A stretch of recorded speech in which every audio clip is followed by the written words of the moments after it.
has been engaged in international infrastructure business, including bidding, quotation, contract management, project management, business development, among others. Please welcome Mr. Wang Leizhe, DGM, China Railway International Group, China. And with this, I take the pleasure of handing over the floor to the session moderator, Mr. Kanakmani Dixit. Thank you, Ms. Hata. We start today's session with a presentation by the Joint Secretary of the Ministry of Infrastructure and Transport, Mr. Sigdal. Some of the presentation.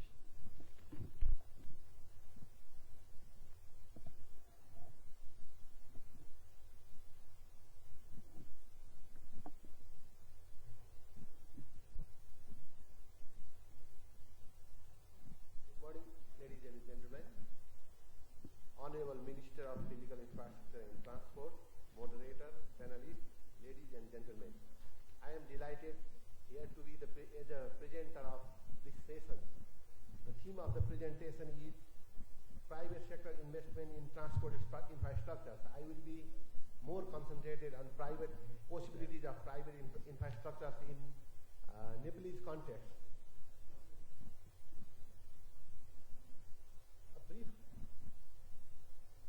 A brief country profile, a land-linked, not a landlocked country, surrounded by two giant economies, India and China. The unitary to federal structure recently has been transformed from unitary to federal structures, and three tiers of government, federal, provincial and local level of governments. Economic growth rate of recent 2017 estimate is 6.3%, and we are expecting economic growth of around 8% in this fiscal year. A total budget of around $12 billion US, that is in fiscal year 2018-19, and 35% of this budget will be expended in capital formation. Aims to graduate to a middle income country by 2030 and from least developed country to the developing country by the end of 2022. The current status of transport sector, we have an international airport, a single international airport named Tribhuvan International Airport. Oh, sorry. Oh, yeah. And infrastructure scenario and road safety density of Nepal is around 139 per 1,000 square kilometer, and in South Asia, compared to South Asia, that is around 1,100 kilometer per 1,000 kilometer square. That seems to be very low, and urban population is around 20%, which is a growth rate of 5%, yearly growth rate of 5%, and investment need of $17 billion US per year to meet the target of SDG, Sustainable Development Goals. And major modes of transport sector are road and aviation. Around 90% of the transport mode is based on road transport, and only the 5 to 10% is based on the aviation sector. The developing modes of transports which are feasible in the future are railways and ropeways. The sectoral growth of transport and communication and storage sector is around 5.4%, and contribution to the GDP by this sector is around 8%. An investment plan for the next 5 years in road sector, especially derived by the strategic plan for road development, is around 8.2 billion US, and road network is around 70,000 kilometers. That is a strategic road network and local road network throughout the country. And road connectivity is 76 districts out of 77 districts. The current status of aviation sector is the only Tribhuvan International Airport that is under operation, and we have 3 regional airports under expansion: Nepalganj Airport, Biratnagar Airport, and Dhangadi Airport. 2 new international airports are being constructed and will be operated by the end of 2019 and then 2020 respectively. That are Gautam Buddha International Airport and Pokhara International Airport. And we have 50 airports and 32 of them are under operation. and Nizhgard International Airport that have the tremendous capacity of having the transformation of Nepal and will be a game changer project in the pipeline, and land acquisition and EIA is complete, and private sector is called for the development and operation of the roads, operation of the airport. Railway plans, we have east-west railway plan and north-south connecting to India and China. And waterways plan, we have 3 major rivers connecting to India, the major river system of India, the Ganges river system.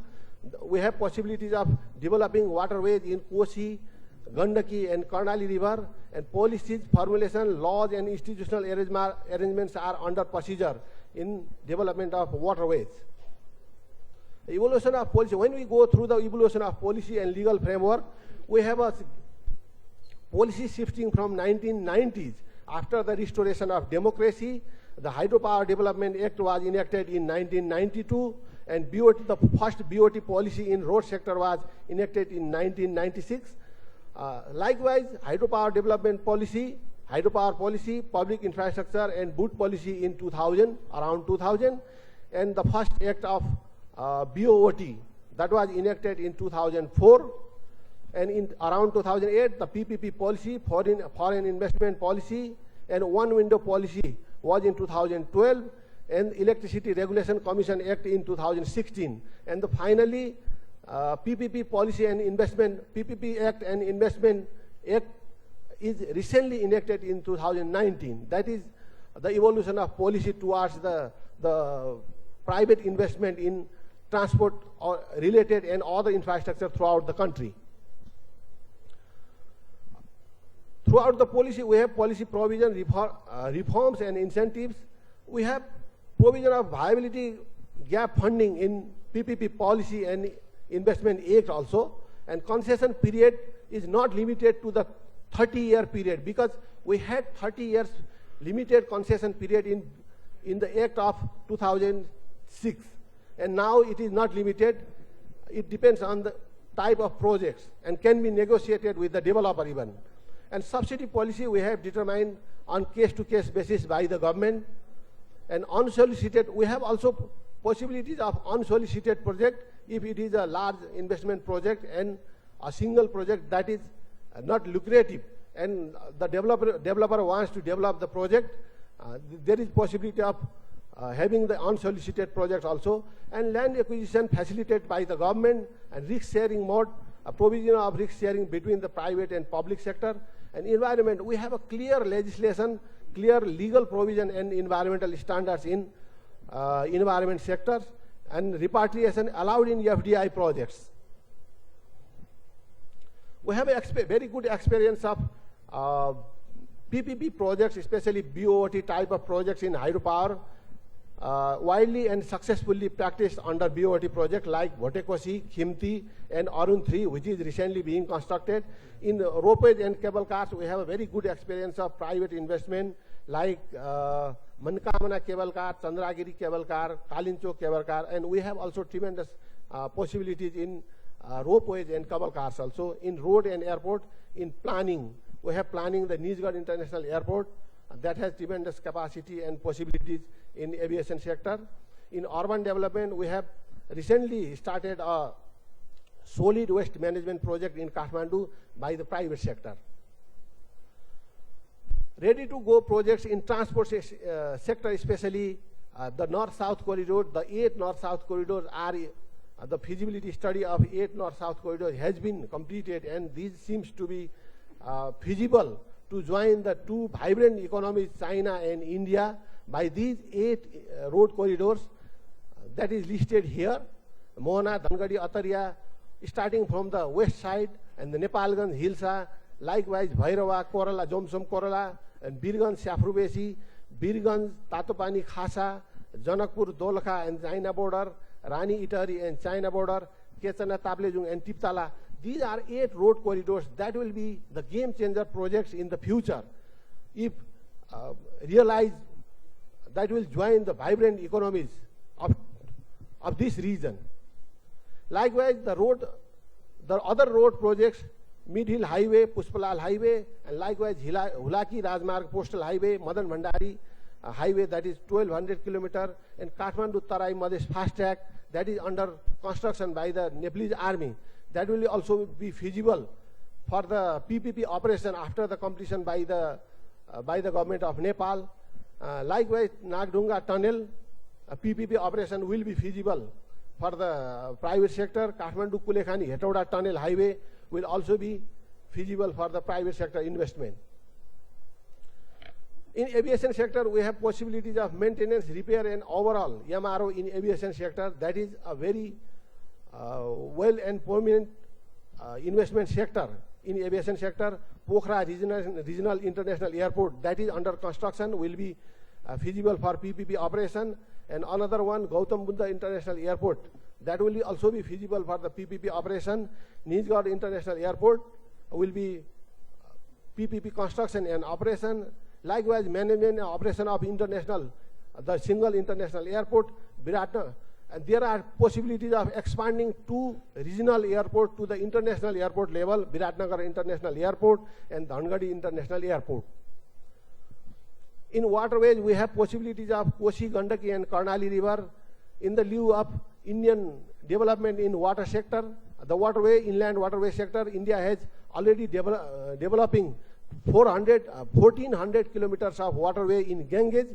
All the waterways of Nepal are joining India, so there are tremendous possibilities of development of waterway in Kosi, Gandaki and Karnali rivers. In cable cars, we have possibility of Jomsom, Muktinath, Swargadwari, Pathibara, Maula Kalika, Jalpa Devi, Annapurna, Sikles, Khaptar, like other also possibilities of developing the cable cars.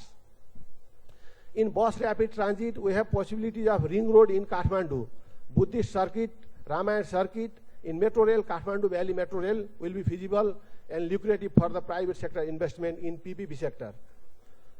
Likewise, in urban transport in major cities, Pokhara, Viratnagar, Nepalganj, especially in the mass transportation development, and interstate and intrastate public transportation facilities will be feasible for the mass transportation projects in this sector. Likewise, in railway, we have already finished the East-West electrified railway, DPR of electrified railway, that have 5 different sectors and ready-to-go project. And we have already started to have discussion with the international agencies in developing the East-West railway. And likewise, in Kathmandu, Pokhara, Lumini electrified railway and Kerung Kathmandu railway, that is 72 kilometer, is feasible, will be feasible and game-changing for the country. And opportunity in this sector is we have a very few and less infrastructure developed throughout the country till now, and there is very huge infrastructure gap. So we have tremendous possibilities of developing the infrastructure in this sector. And the next one, government's priority for infrastructure development. There is a common consensus of political parties and government in developing the infrastructure sector. And recently, after the last election, we have political stability and consensus on FDI also. And enabling business environment is the prime motto of the government, and there is a strong political will. So there will be good enabling environment in this sector, and conducive institutional and legal environment. And the last one is sound law and order. Of course, these are not only the opportunities, there are other tremendous opportunities which can be harnessed after the investment of private sector in this sector. Thank you very much.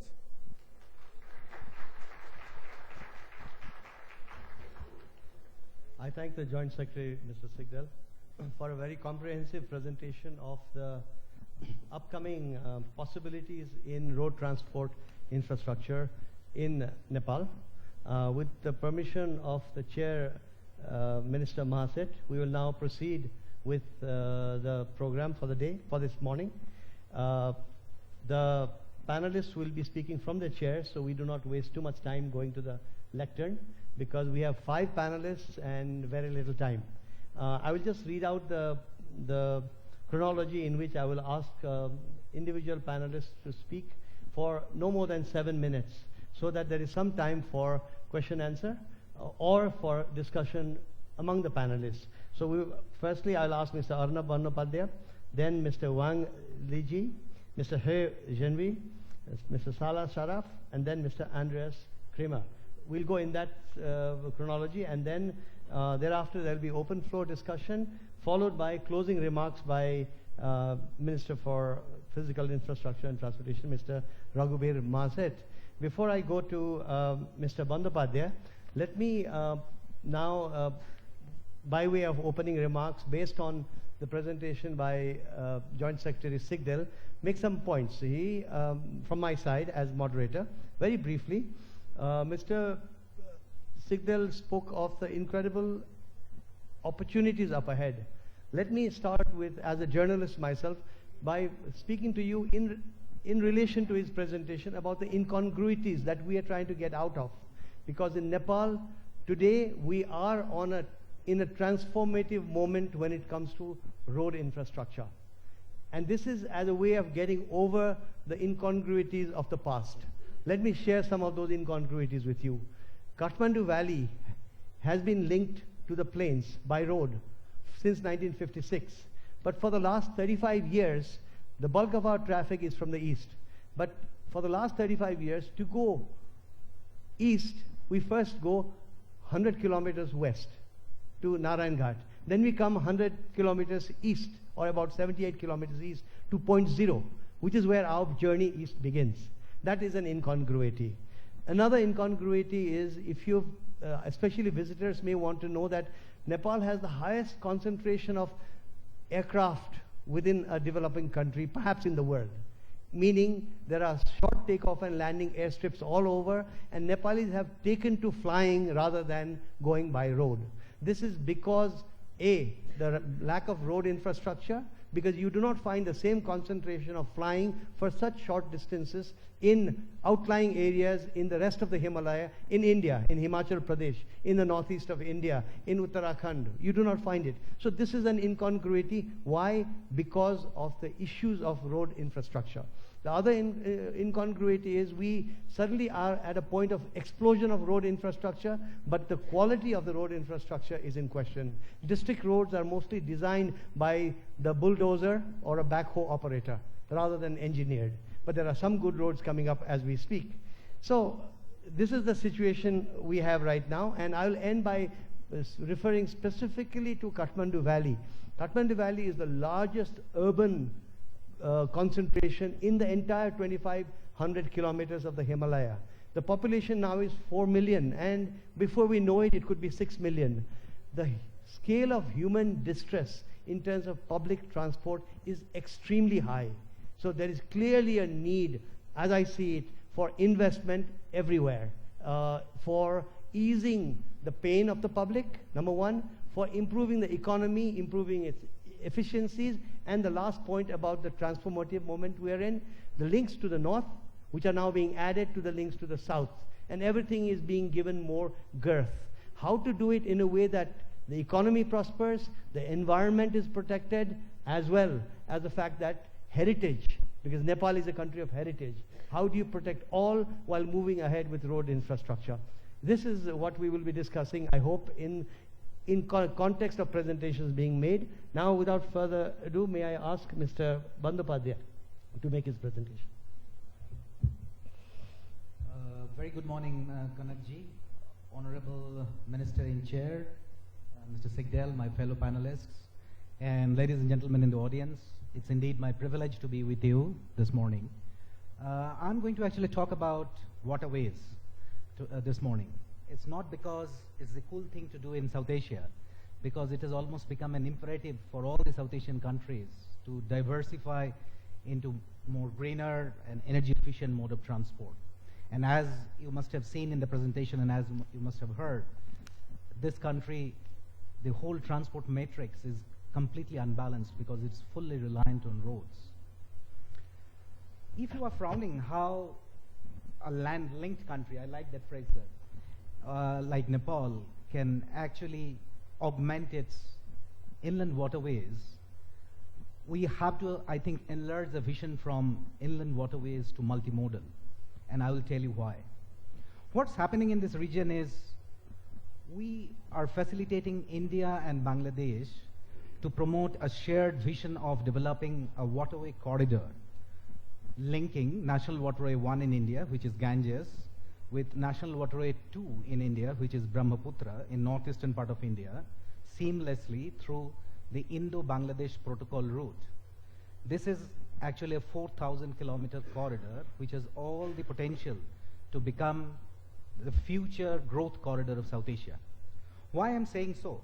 Because this is just not dredging these rivers and developing the fairway, but both of the countries are actively looking at several other issues, including developing multimodal river ports all along the way, both on National Waterway 1 and National Waterway 2, and similarly in Bangladesh, also developing logistic clusters around these ports.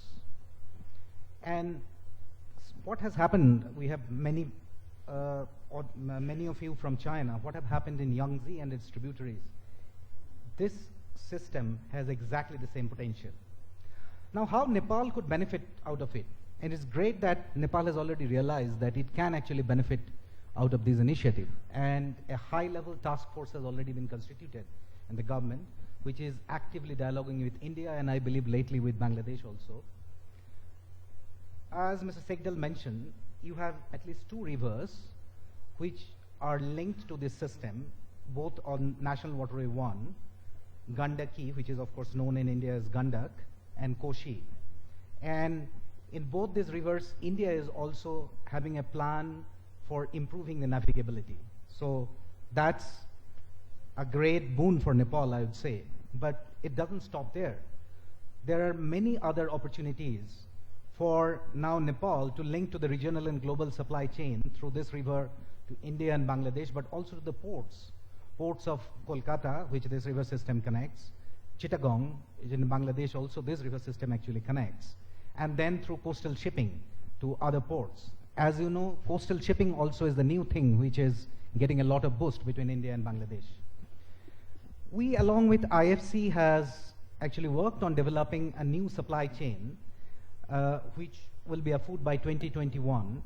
This is to help Nepal import all its containers from Kolkata port through a multimodal journey, starting from Kolkata, precisely the Gardnery jetty in Kolkata, to a new river port which is being constructed opposite Patna on National Waterway 1, and from there transferring to a truck to come to Birganj. Similarly, there are two other projects which are being discussed actively with Nepal for the benefit of this audience, as two new river port terminals are coming up on National Waterway 1, which are close to the Nepalese border. One is Sahibganj multimodal terminal, which will be completed in May, will have the capacity to handle both bulk and containers, and will be within 120 kilometers from actually Biratnagar ICD. And similarly, there is a third terminal, Ghazipur, which is between Varanasi and Sahibganj, which will be also developed in a couple of years, which is close to Nepalese border. Let me also talk a little bit, because this is a summit on investment summit. So what are the opportunities for private sector participation or maximizing finance for development? If you look narrowly again into the waterway sector, there has not been many private sector development for waterway as such development, fairway development or dredging, except a few in Latin America and recently in Ukraine. There has been some experiments in Europe in 1800s. But the private sector opportunity lies actually in ancillary facilities, in those terminal development, in developing those logistic clusters. And I believe that is the future of South Asia, that is the future of Nepal, where even if the river terminals which are being constructed, the private sector can come in as a concessionaire for 20 or 30 years, can bring in equipment, and can also foster the whole logistic development around those terminals, including constructing warehouses and many other, the export and import goods processing zones. You have 2 minutes left, Mr. Bandyopadhyay. I'm sorry. Yeah. No, I'll just finish. So I think here lies the opportunity for private sector to come in. The opportunity for private sector also to come in is linking this various infrastructure, because the vision has to be, as I was mentioning, multimodal in nature. And that could be any mode: road with rail, rail with water, even with air, it's great to see that you are actually developing a new international airport in Viratnagar, which may also have some freight potential in future. And I think that is the way to go in Nepal, to bring in private sector for developing those ancillary infrastructure, those connectivity structures, those logistic nodes, and not just looking exclusively on the transport infrastructure like roads and rail and waterways as such. I'll stop at that, sir. Thank you. That's very good, and we can come to a discussion if there are more queries from the audience. The reference to waterways, that your focus on waterways, I think is appropriate, because in Nepal, the debate on waterways, or the focus on waterways, has actually begun from the political leadership, and the rest of civil society, academia, is actually rushing to understand this arena. So your presentation is very useful in that context as well, Mr. Bandyopadhyay. Now from waterways, let's go to railways. I ask Mr. Wang Liji to make your presentation, please. Yes. Good morning. Namaste in Nepal, Namaste. Now, Honorable Minister and the Honorable Mr. Dikchi, thank you very much for your invitation for the Nepal Investment Summit. And I wish it's a successful summit. And at first, the Honorable Minister, I'd have a proposal. Now the summit is 2 years once. So I suppose we can take it 1 year, each year one. And also I propose the summit can not only in Nepal, also to other countries, also shift to the other countries. This is my first proposal for the summit. And within several minutes, in a short time, I'd have a very short introduction of the company, and we are looking for the opportunities of investment here and what I'm thinking. Okay, thank you. So I'm from China Railway Group Limited, CREC. China Railway Group Limited is the second largest company globally, and it owns 300,000 employees, and the turnover is more than $100 billion. And in China, 70% of the railways built by our company, and also 60% of the metro lines, the urban metro lines built by our company.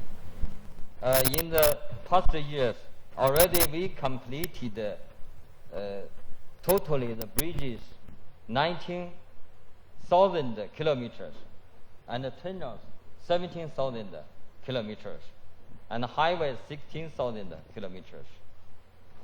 Globally, now we are in the list ranked 56 in Fortune 500, and CREC was ranked second in ENR's 2018 top 250 global contractors.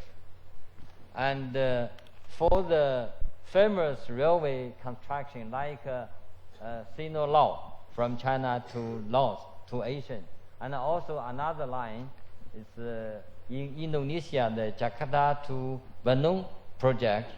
And both of these two projects are funded by our company and constructed as the leader contractor of our company.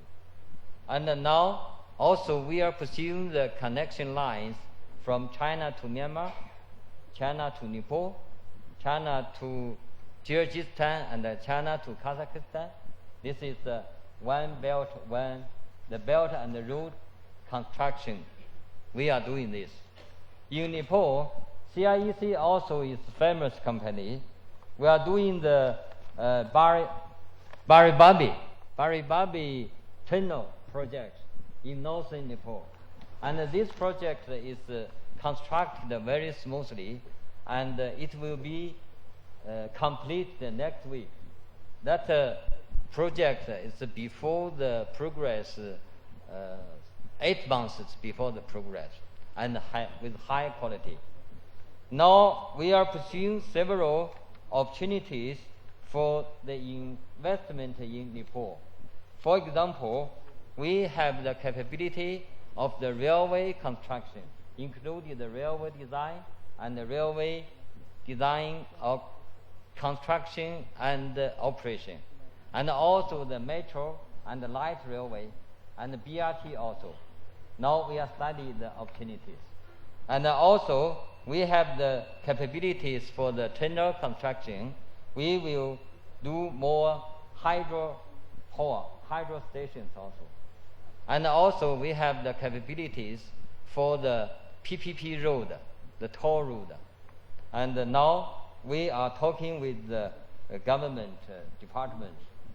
So hope Nepal will be, in the very short future, will be more progress, and hope more companies come to Nepal to do the investment here. So I agreed with the name is Prosperous Nepal, Happy Nepali. And also in China we have a proverb: if you want to be rich, first you should build the road. It's I hope successful in Nepal. Thank you very much.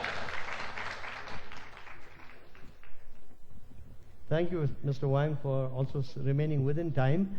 I will throw out a question for the discussion period. If anybody would like to take this up. You see, Nepal now is also opened up to the north. The infrastructure is still being built, but in relation to railways, Mr. Wang, the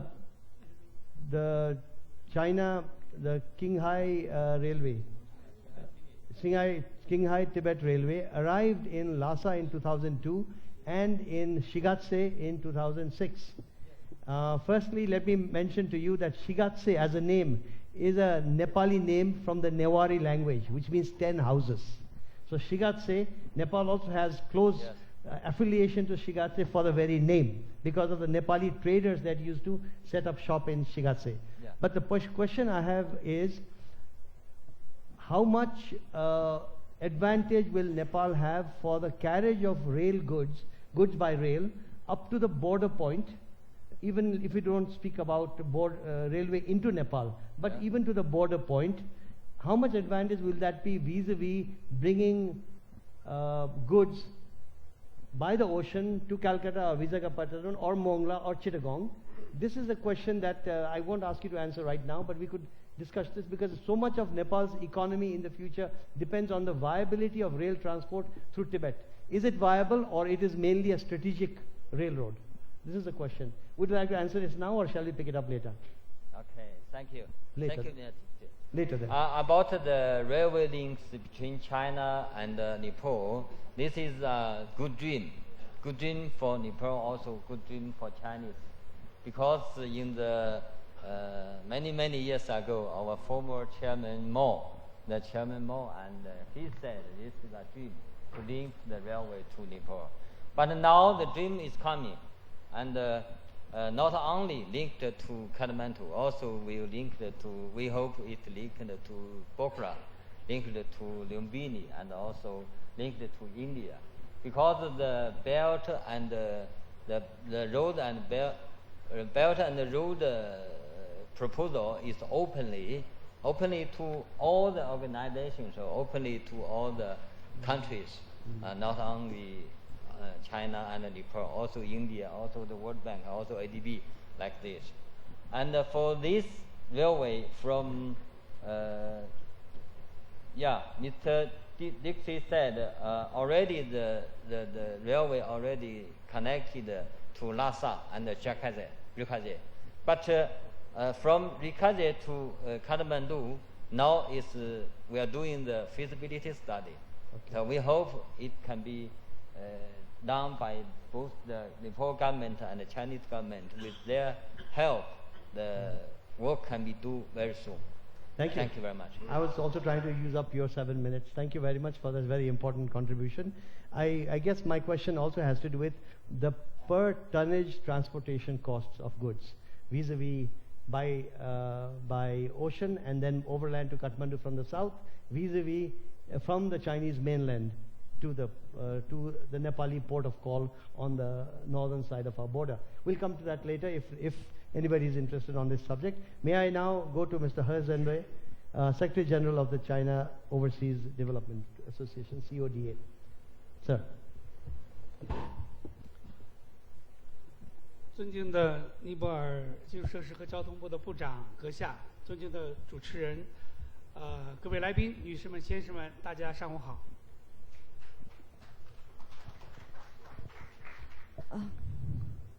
Dear Your Excellency, Mr. Minister, and dear all the guests, ladies and gentlemen, good morning. 首先我必须跟主持人也提个小小的要求，因为刚才主持人谈到了每个人只能讲7分钟，但是很遗憾，我不能像我们中铁王总那样讲一口流利的英语，尽管我的俄语很不错，所以说我必须由我的助理来担任翻译，所以我申请我的这个讲话能够给14分钟。First of all, I would like to have a request that, as the moderator said, each speaker will have 7 minutes time to give a speech.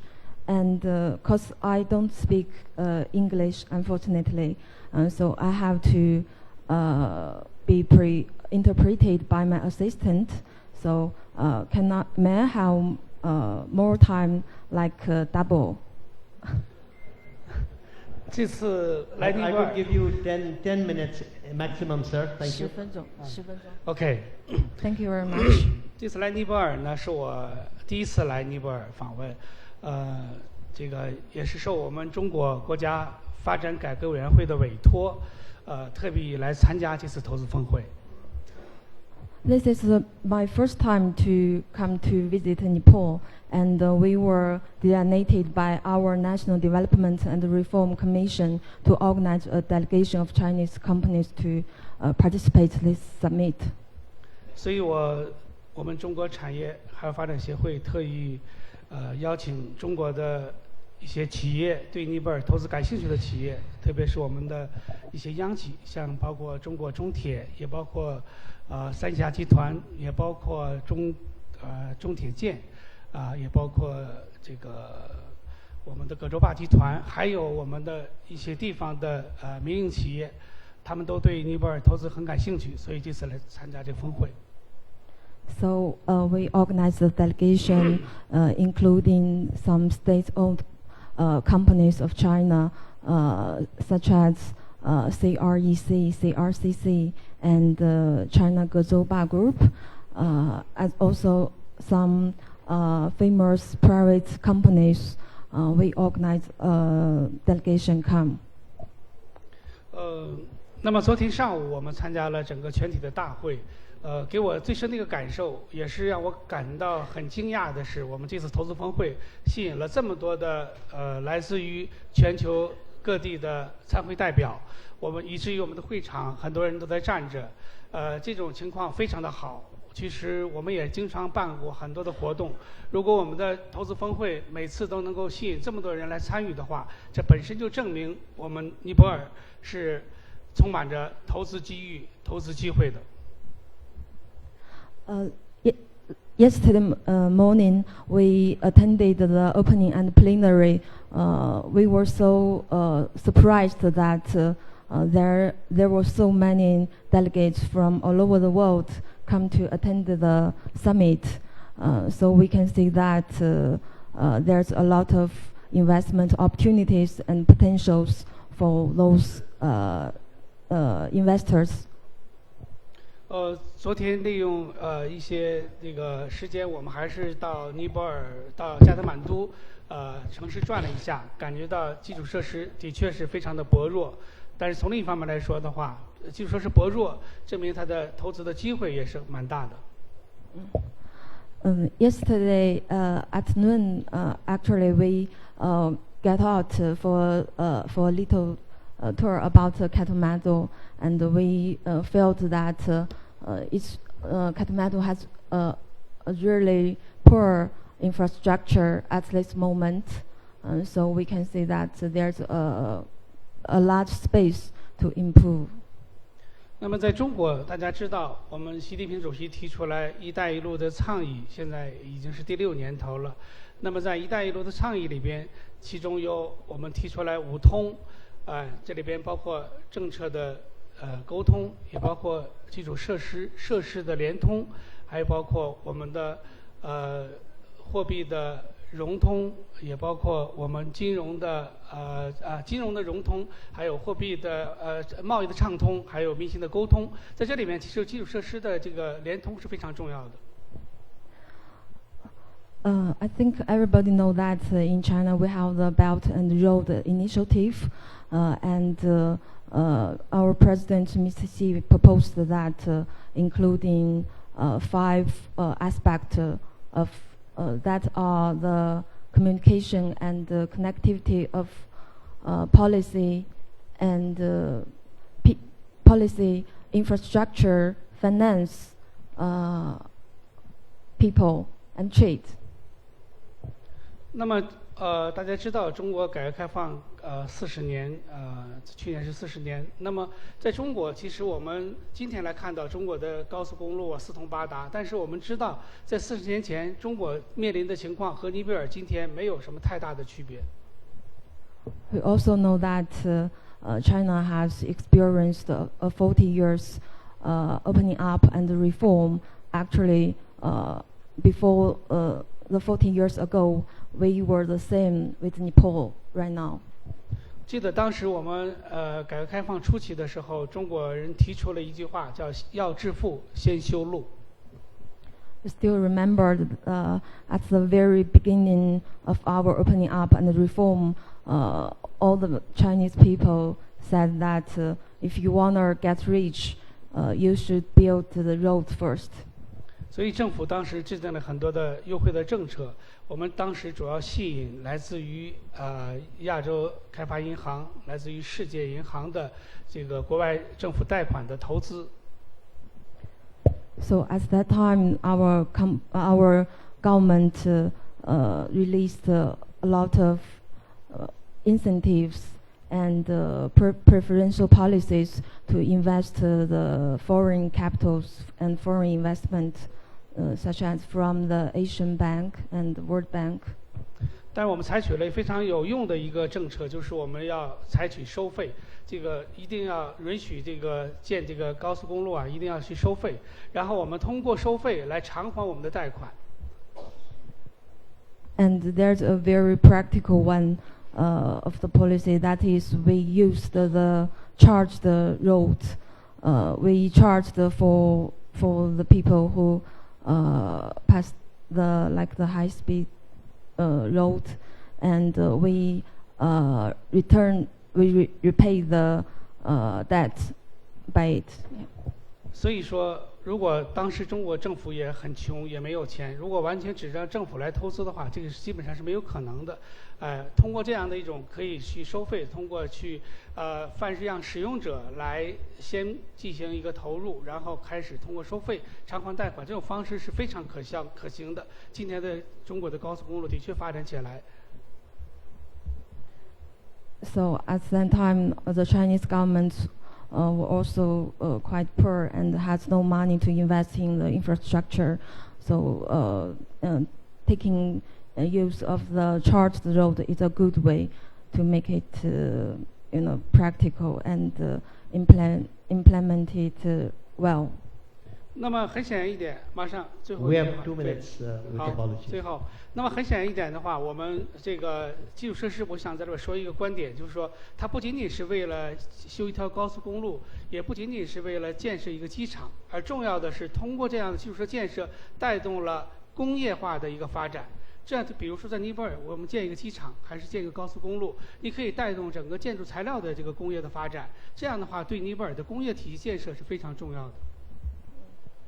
I want to emphasize one point, That is, it's not only to build a road or build an airport. Actually, it can also bring and improve the industrialization of Nepal. For example, it can also give good opportunities for the construction materials sector. 所以最后我就想说一句话，我们要充满信心。只要我们政府制定非常良好的政策，只要我们得到我们整个中国这个外国投资者的一个支持的话，我们尼泊尔的这个基础设施建设的话，应该是大有希望的。So, 谢谢。at last, I want to say that we must confident with our infrastructure as long as the government could release some good incentives and policies, and we can attract investors and foreign investors, we will improve our infrastructure. Thank you. Thank you, Mr. He. Now we will move on from institutions to the private sector, because if we are talking about investments in infrastructure, particularly road infrastructure in this context, then we will obviously have to listen to what the private sector has to say. And I think in our panel here, the person who could be called absolutely private sector is Mr. Salah Sharaf. So may I give you the mic, sir.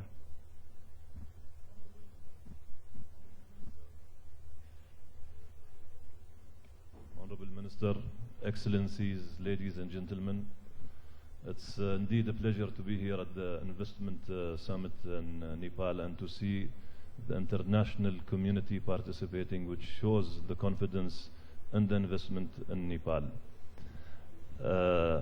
I'm going to go into the basics of logistics, as a lot of people might not understand what is logistics and what is the infrastructure. So I'm not going to talk about advanced logistics, but it's going to be simple and easy. So I need to grab the attention of the people, and this is short time of period to understand what actually logistics is and what can be achieved. So everyone knows the phrase, time is money.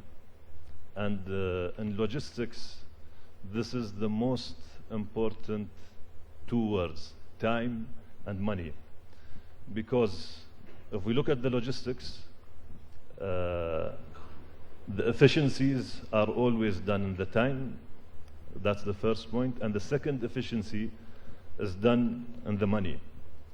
So since, if we go back to the beginning of the civilization, when human civilization started, you know, if everyone can close his eyes for a moment and imagine there is 2 points, point A and point B, in a straight line, and between these points are the movement, whether it's humans, whether it's cargo, whether it's passengers, it goes straight, smooth, simple, and easy. So hundreds of years ago, trade was moving easy between city pairs, between countries, and then later on in the new era which we are in today, the movement has been faster, but the regulations have been bigger between the cities or between the countries. So the dots have become circles and the line has become shorter. So we have achieved the movement by shortening the time. But when we come to the cities, this is where we face these challenges today. Let me also say that the infrastructure, as we have heard also earlier today, the infrastructure is the main pillar and the backbone for any economy. If there is no infrastructure, whether it is air infrastructure, whether it is sea infrastructure, whether it is road infrastructure, whether it is rail infrastructure, if infrastructure does not exist, economies will not exist. Then we have the rules and the regulations. Let me state the rules and the regulations. I come from Dubai, and the Prime Minister, His Highness Sheikh Mohammed bin Rashid, recently he mentioned his 10 commandments of governance. I'm just going to mention 2 of these commandments. And this is, I quote, his first commandment, which says, the purpose of government is to serve the people. And the purpose of a government job is to serve the community. And the purpose of laws and regulations is to serve the humans. And his last commandment, or last point, the 10th point, he says, we are lucky because we work in governments. And our job is the best thing in life. With it, we change lives of millions for better. So let me ask a question here. Why has Dubai become successful, and how it has changed the lives of millions of people who are living there? And this attribute goes to the father of our current Prime Minister, Sheikh Mohammed, the late Sheikh Rashid bin Saeed Al Maktoum. In the 1960s, when Dubai was just a small town, he ensured that the 2 important places were built, and the investment was built in these infrastructure. The first was the airport, and the second is the port. He removed all the rules, removed all the regulations, and made it easy and welcomed everyone to come. And after 50 years from 1960, today we see what the success is there. So Dubai has grown today because of the ease of doing business. So in logistics, it's always important that the ease of doing business is the main thing where attracts investors to come into any nation or any country. And we are, I can say that we are very proud that we have committed to invest in Nepal, and we have seen the positive response from the various government authorities, and we believe that Nepal, the opportunities in the infrastructure will grow, and we'll see that country will be growing. As we heard here today earlier, it's not a landlocked country, it's a land-linked country, and it can become, whether it can become the Singapore of the region, it can become the Switzerland of the region, Nepal can become that, you know, economy which will be the center focus point. Thank you. Thank you, Mr. Pala. The touchstone, as you mentioned, is ease of doing business, besides infrastructure, of course. And in this full spectrum of ease of doing business is linked through many, many parts of the spectrum to the first point, which is political stability.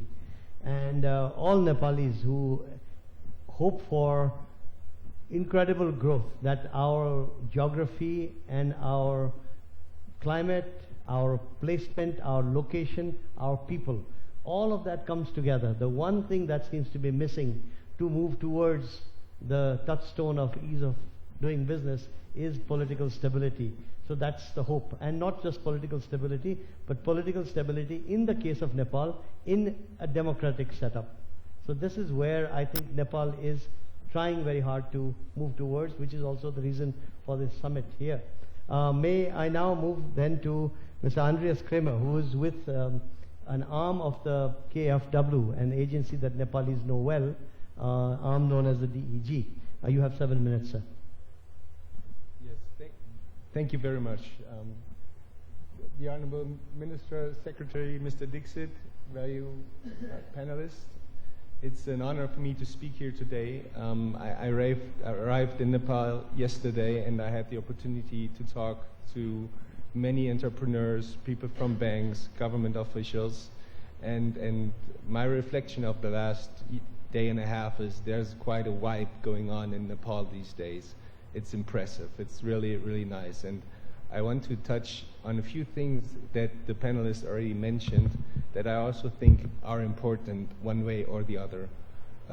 So to support my colleague from the private business, as you rightly mentioned, DG is the private sector part of the KfW Banking Group. KfW Banking Group, together with other organizations of Germany, are well known in Nepal, providing relief after the earthquake, or also spending money in the public sector in Nepal. But right now, and that's the reason why also DG is sending a representative to this summit, is how to unlock private capital, how to really make it real that there is this consensus of the government to unlock foreign direct investment into this country. Because what was rightly said by the panel, yes, there is money coming in, and necessarily money from ADB and the World Bank to do a lot of necessary things here, but to really lift Nepal and the infrastructure investments that are necessary to the next level, the only way to really do that is to set up ease of business, a framework where foreign investors have the confidence to come into this country and to invest with their private capital into good projects. And that is what DG can facilitate. I am responsible for infrastructure, energy for the regions Europe, Asia, Middle East, across all different sectors of infrastructure. So I have a very good picture, understanding of different setups, different frameworks across different countries in this region. And there are good examples where Nepal can also look at and say, why did countries succeed in doing the way of business they are doing, same as in the Middle East. So Nepal does not have to invent the wheel again. A lot of people already did that for you. So look across the borders and look what is necessary to really facilitate bringing private capital into this country.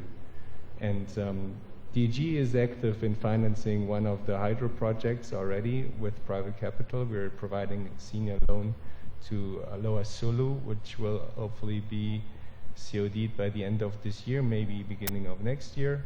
Similar, we're looking at another hydro opportunity, also providing financing. So the point is, it is really possible to access private capital. DG really wants to play a role there, and not only in the infrastructure place, but one other very important thing is, hopefully there will not be a credit crunch in Nepal. So DG is also, and other DFIs and IFIs are in the position to provide also financing to the banking sector. So that also goes hand in hand.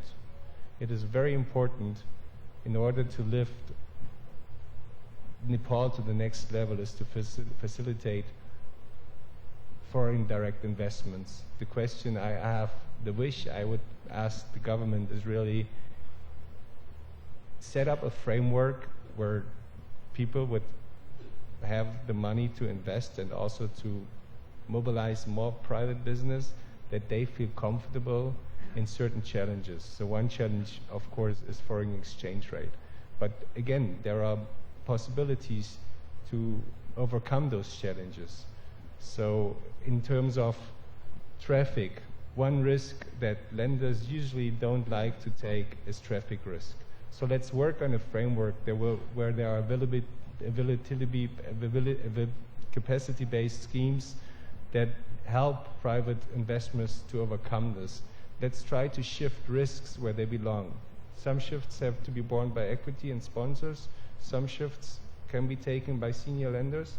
And for some things, government has to step in and to provide the right framework. So everybody has to work hand in hand.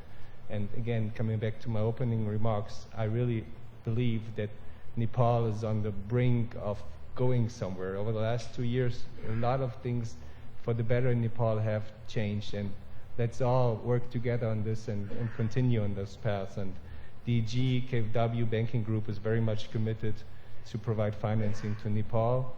That is the reason why we're here. I'm happy to talk to anybody of you looking for good projects that we can provide private funding to. So thank you for having me. That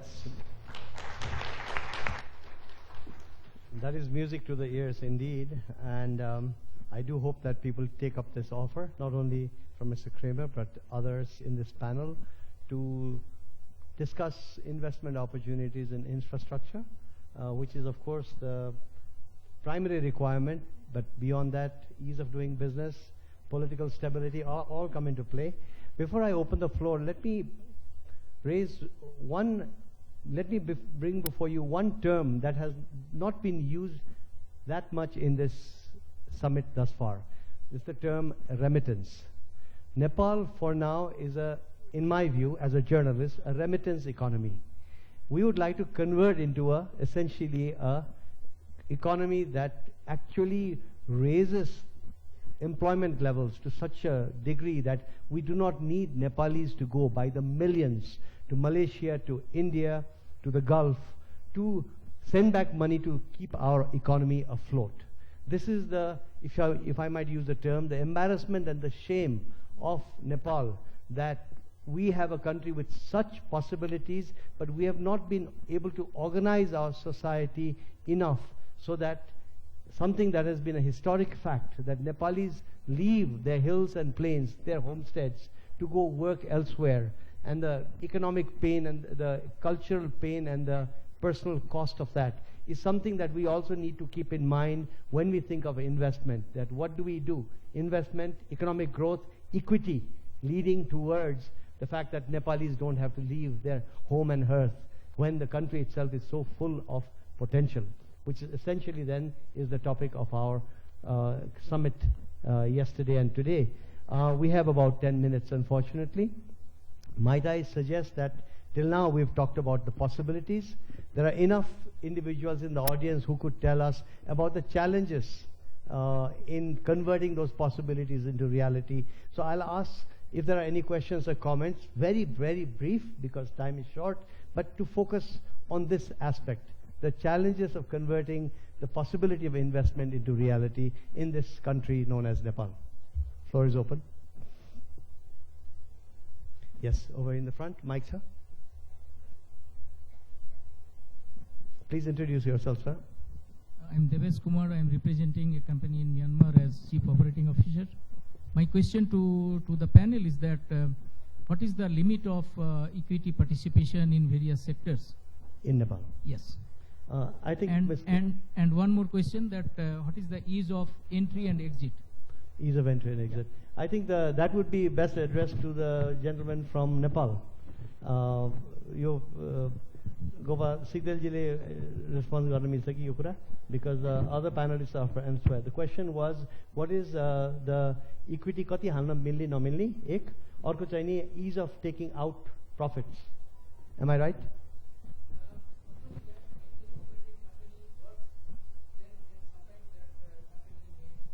Like to exit. Yeah, also to exit, to close up shop and exit. Just much any case of Mike ma.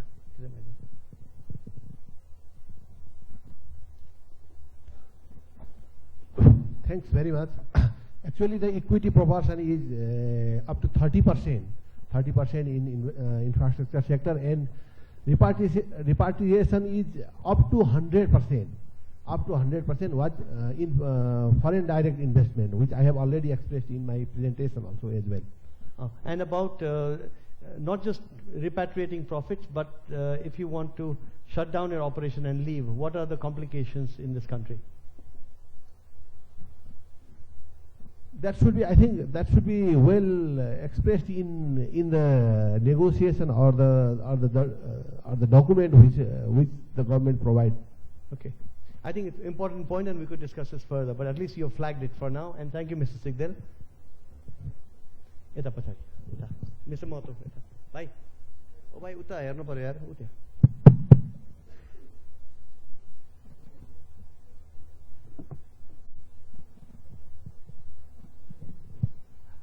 I think that in Nepal, we have 100% equity. Please introduce yourself.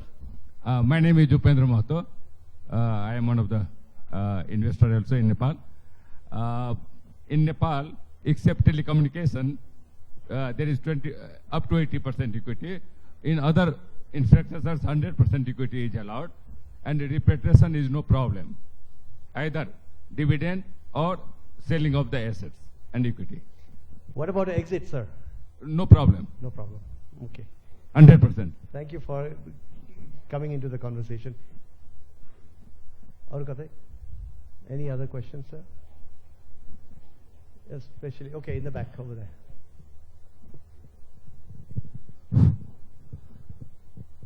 My name is Prakash Pon. I'm from Hong Kong.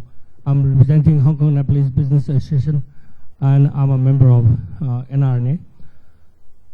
I don't have a question, but I have a suggestion to the government. I believe Mr. Secretary already provided the information which we have gone through. According to the information, which seems very practical and hardworking, but in fact, as Nepali, as a member of NRNA, what we are feeling is the government has to take serious initiation on the policy backing level, especially developed country. We've been living in a developed country like Hong Kong and the UK. How those countries are developed, we have a practical experience over there. Being a involvement of construction, infrastructure development in Hong Kong, and compared to Nepal's infrastructure development, the difference is government hasn't have a proper planning, proper engineering process, procurement process, and then construction capability. The way country is suffering every year by landslide, flooding, and earthquake, it is very important to take an initiative by the government to rectify those things. For an example, I just want to give a suggestion that my experience, because we didn't have a chance to be in a panelist at the moment, but I just want to give a suggestion to the government. If the government can take an initiative on that area, then especially planning. Thank you. Yeah, thank you, brother. Prakashji, thank you. For the audience who's not from Nepal, the NRN is an organization of overseas Nepali who are very keen to support Nepal's own efforts towards growth, economic growth, and through investment in this particular instance. So thank you, Prakashji, for your suggestions, and the Minister Mahasad himself is present, so I'm sure your points are well taken. There's I think probably the second last question over here. Etat bhai.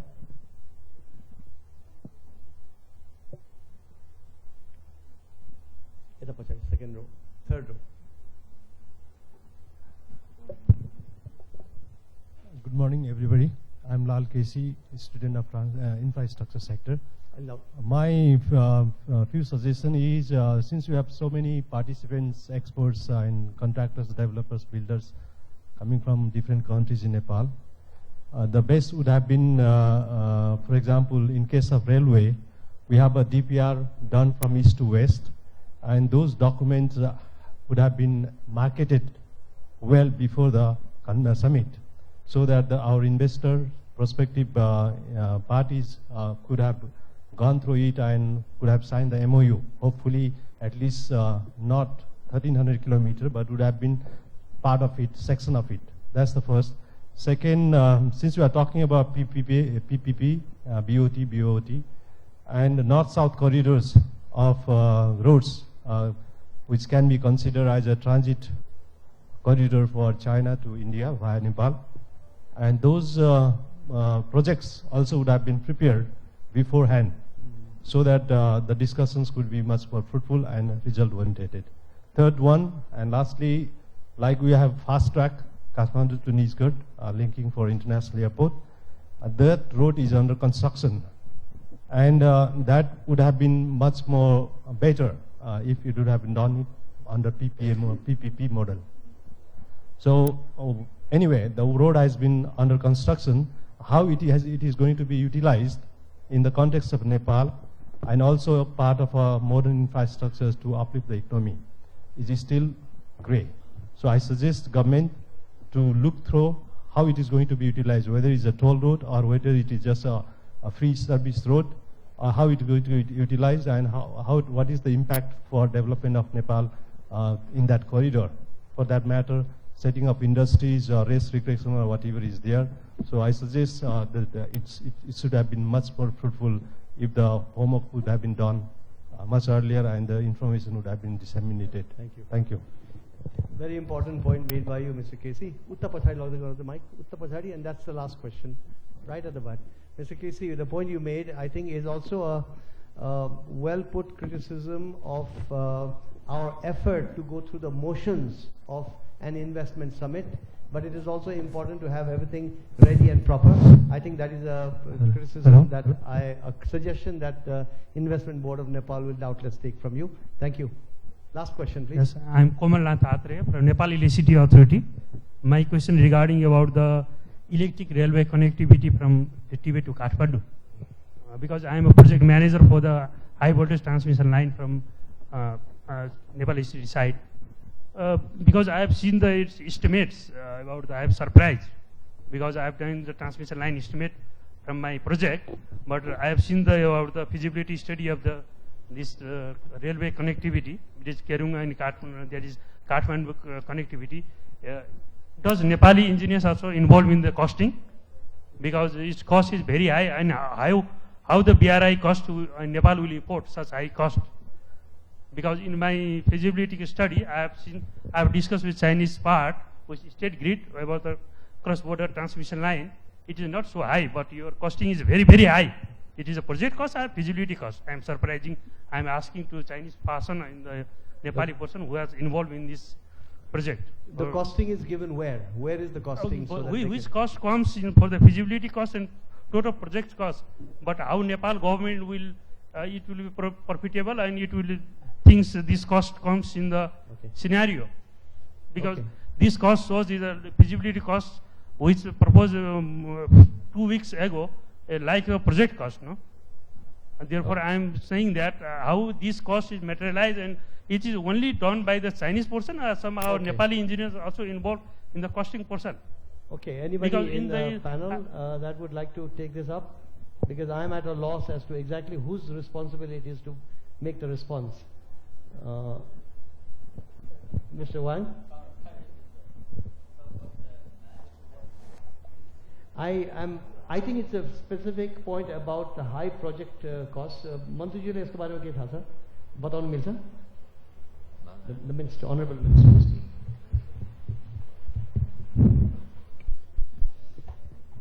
Thank you for your questions. Actually, up to now, we have not completed the DPR, just completed the pre-feasibility study survey. So, we hope the tentative cost of Kathmandu-Kerung railway is near about 3 kharb 300 billion, more than 3 billion, not 3 billion. Yeah, near about $3 billion US. Tentative cost up to now. So within the 6 months, we are going to do the DPR. In this coming in first week of April, maybe we are going to discuss about the DPR modality. Up to now, we are not complete the DPR, so we can't say about the actual construction cost. Thank you. Mantriji, since we are coming towards the end of the session and since you already have the mic, Sigdel ko ke यसमा थप्नु छ? हजुर? छैन है? So I would just make a couple of remarks. I wish there were more time because there is such an important panel before us and we have barely scratched the surface of this important topic. So I would suggest that rather than go back to the हजुर मैले यो railway को बारेमा पनि अलिकति भनिदिउँ कि उहाँहरुलाई जुन ठीक छ DPR को बारेमा त्यसपछि चाहिँ नि क्लोजिङ रिमार्क्स त्यसपछि क्लोजिङ रिमार्क्स मैले चाहिँ अहिले नै गर्नुहुन्छ And regarding the east west external gauge railways, we have already completed the DPR. The total length of the east west railway is near about 1100 kilometers in standard gauge, and we are already complete the pre-feasibility study survey of Kathmandu-Kerung railways connectivity and Kathmandu-Birganj, I mean Roxol, and within the year, not within the 6 months, within the year, we hope we will complete both DPR, Kathmandu-Kerung and Kathmandu-Roxol. And we are already going to start the pre-feasibility survey from Kathmandu to Pokhara and Mungling to Lumbini. Thank you. Thank you, Minister. I was about to say that there are so many topics and questions that are in my mind as well that I would love to ask the gentlemen. Unfortunately, it's only a panel of gentlemen, but that will hopefully change in the years ahead. One question, for example, is about the gauge. The standard gauge being used south of the border and the gauge being used north of the border, which apparently is the one that is used most around the world. Are these issues taken into account? Is there enough public discourse and debate in Nepal on issues that are very important for our long-term future?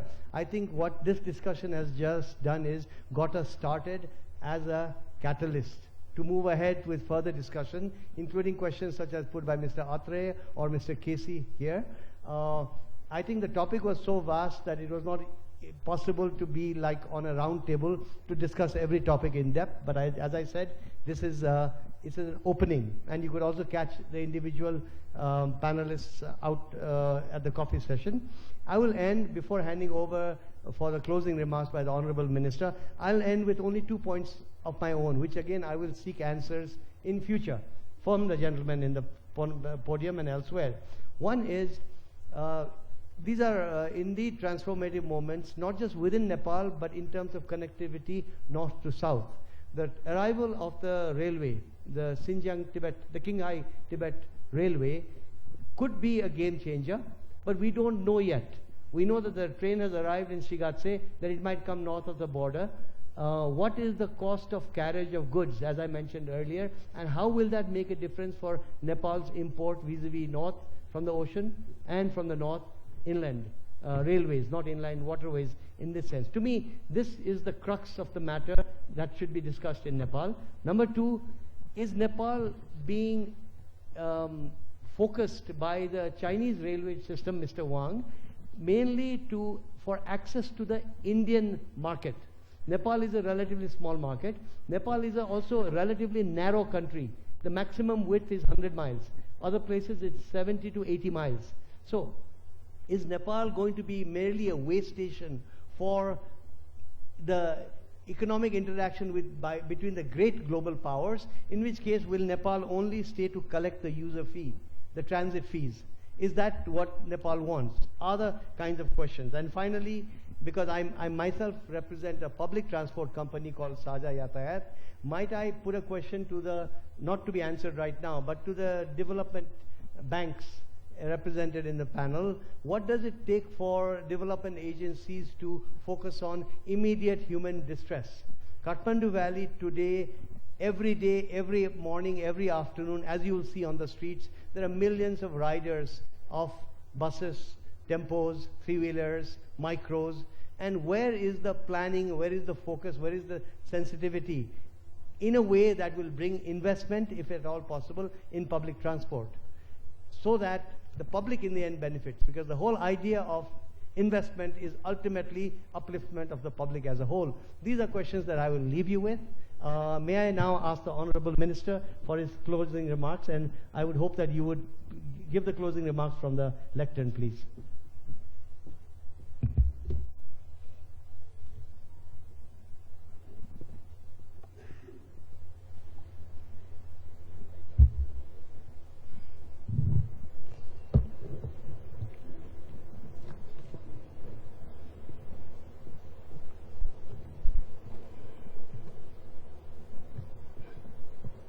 Namaste.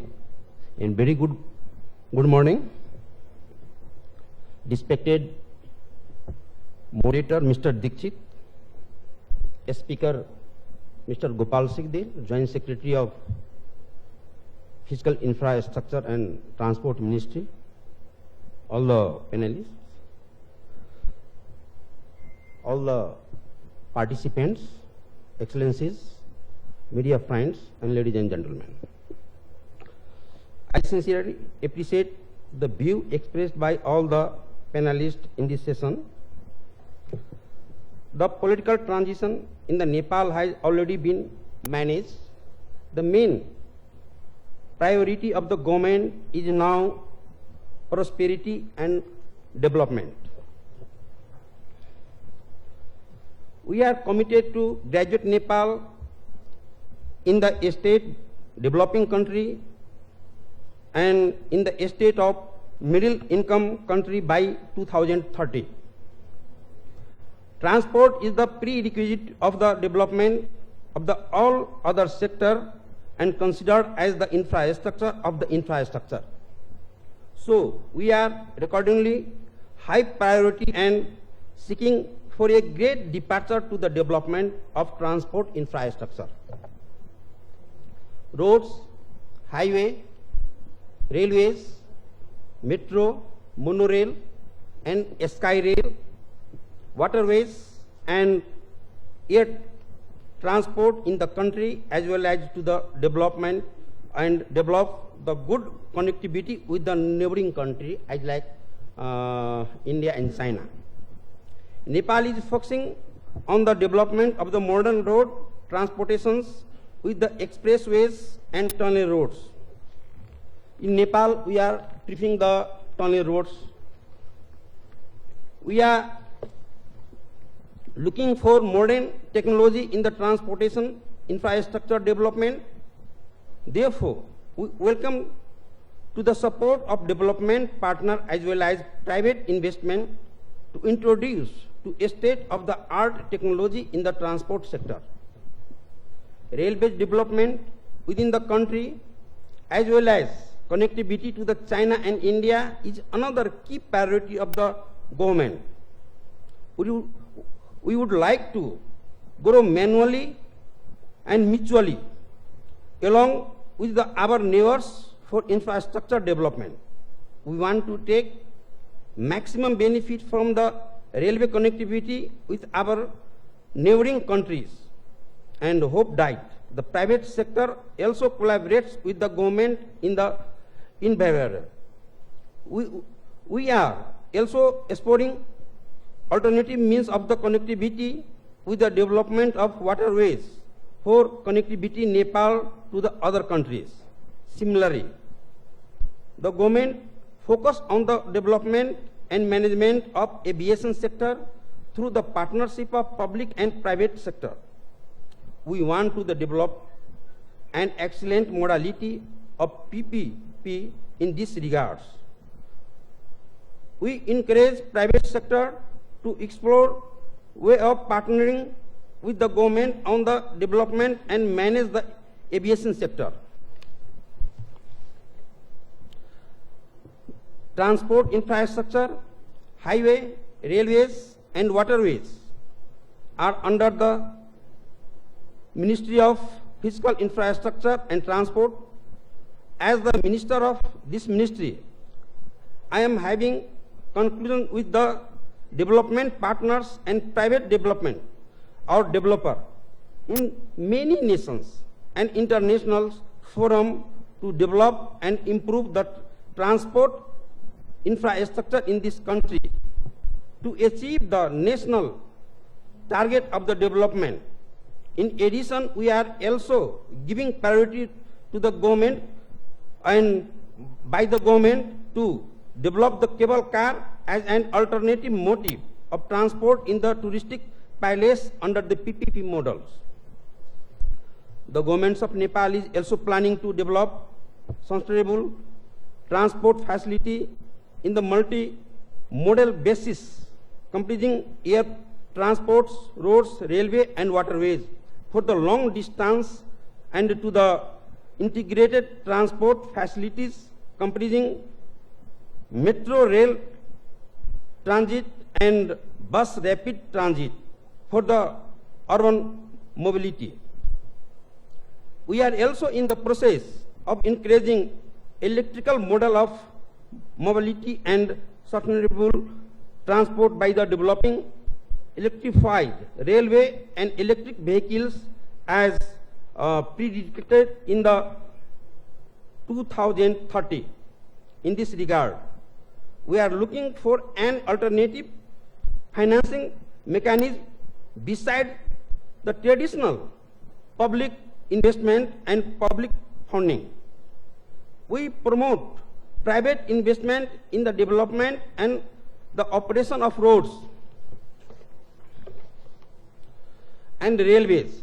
I would like to welcome you to utilize this opportunity in Nepal because we are open the door for investment.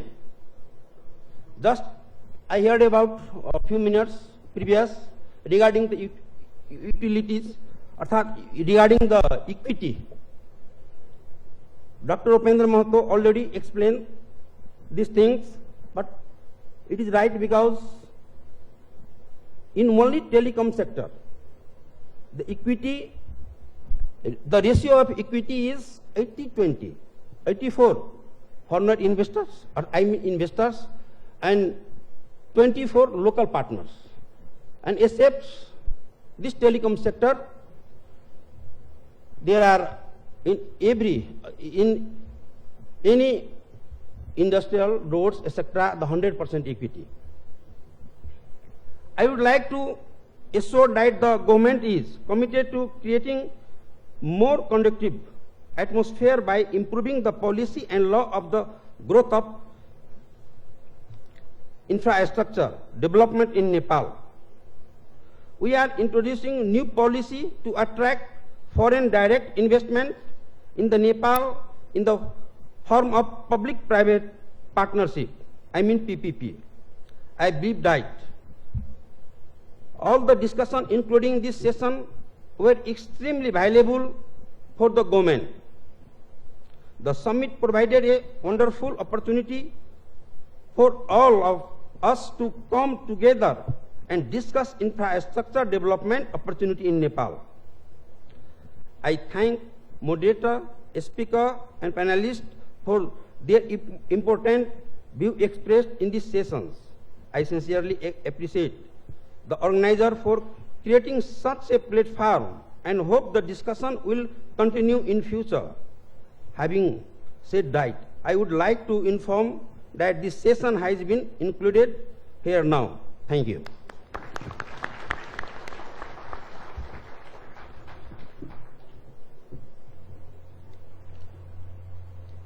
With the permission of the moderator, I head towards the final moments of this panel, ladies and gentlemen, and as the respected moderator just put it very right, that it's such a vast topic, industry, transport infrastructure.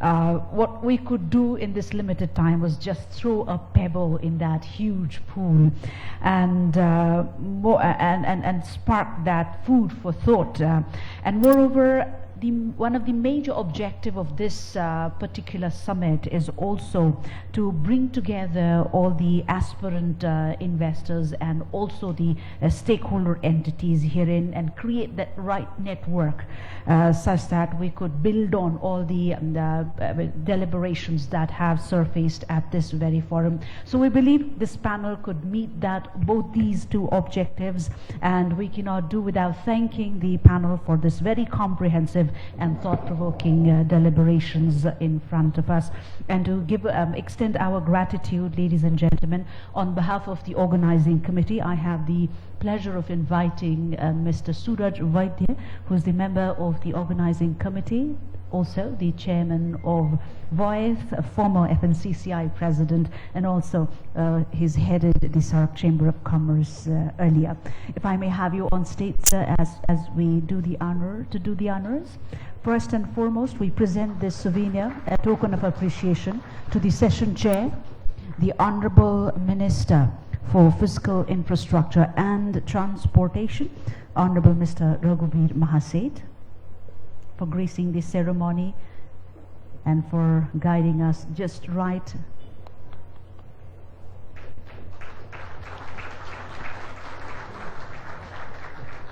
To the session moderator, Mr. Kanakmani Dixit, Chairman, Saja Yatayat Public Transport Company. Thank you, sir. Thank you indeed.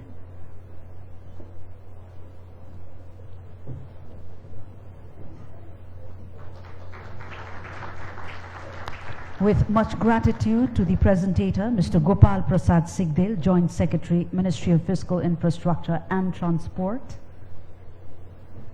Mr. Gopal Prasad Sigdel. And to our distinguished panelist, Mr. Arnav Vandopadhyay, Lead Transport Specialist, the World Bank.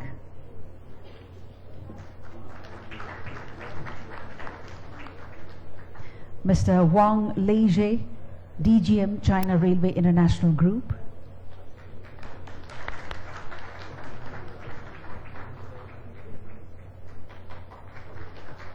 Mr. He Zhenwei, Secretary General, China Overseas Development Association, CODA.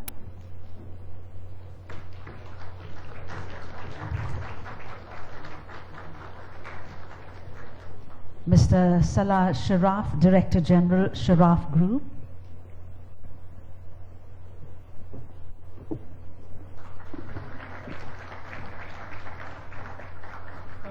And finally, Mr. Andreas Kremer, Director, Energy Infrastructure, DEG.